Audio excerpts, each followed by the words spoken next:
And why was Dean buying tomatoes? There are 6,000 kinds of tomatoes. Was that on your list? Did Kevin need tomatoes? Is that something you knew he should have?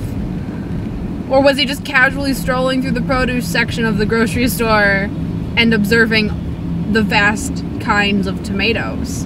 And right off the bat, I knew there was something funky with Ellie. I just, there was something there. I actually had a thought that she might be the Crossroads demon, but why would she put up with that shit for 10 years? So, obviously I was wrong.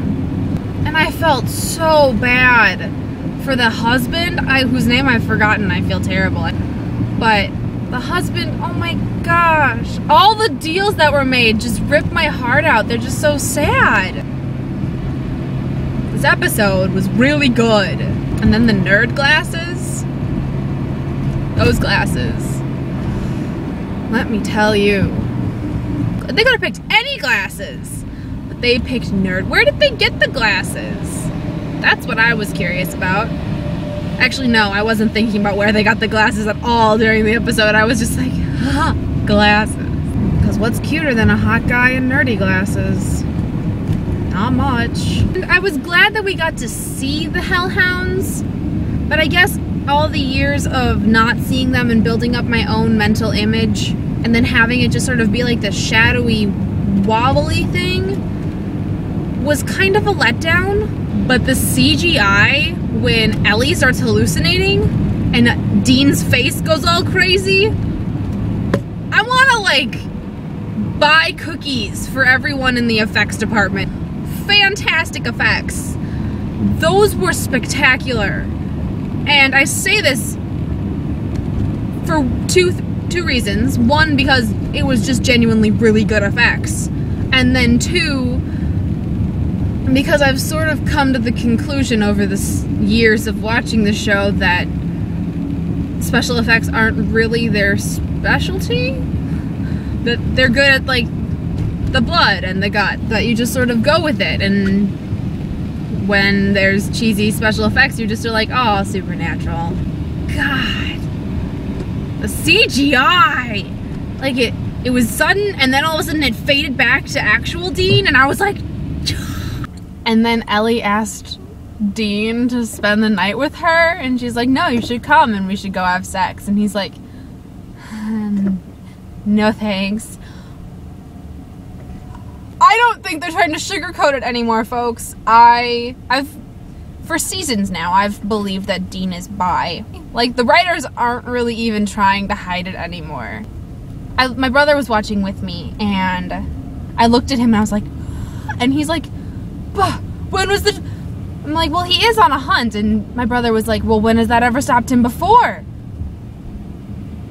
I put that to you, people who firmly believe Dean is straight, and coinciding with him getting hit on by a dude and him just sort of like floundering and not...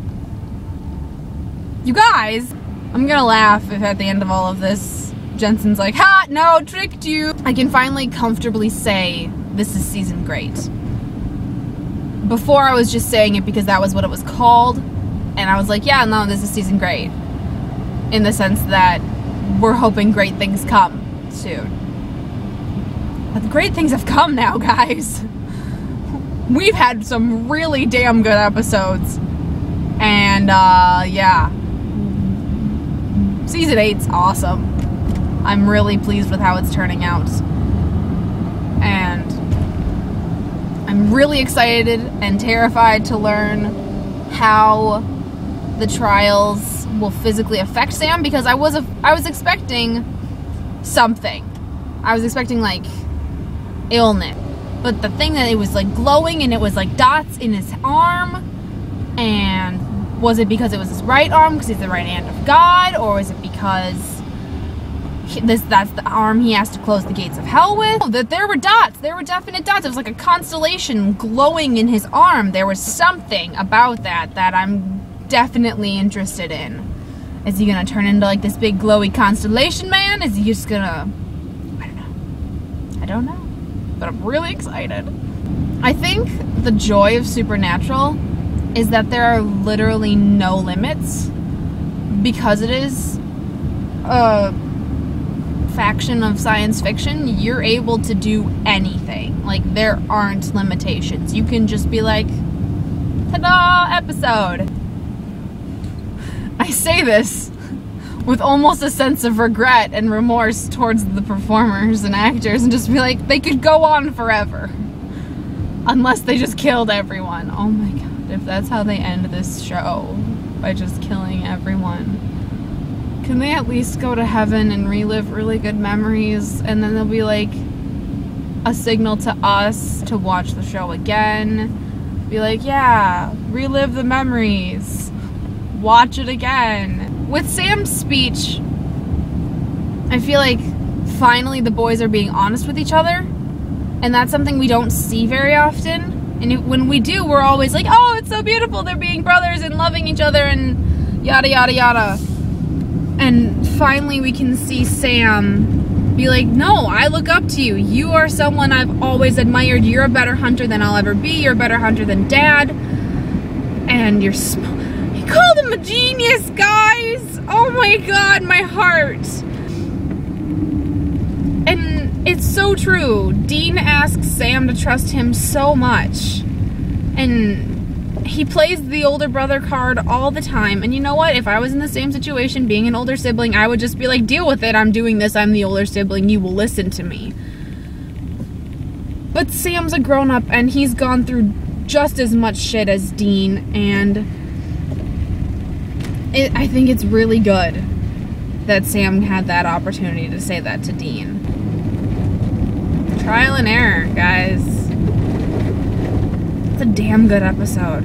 So I'm gonna dedicate Thursdays to supernatural discussions. And, yeah. See you soon, guys. Bye!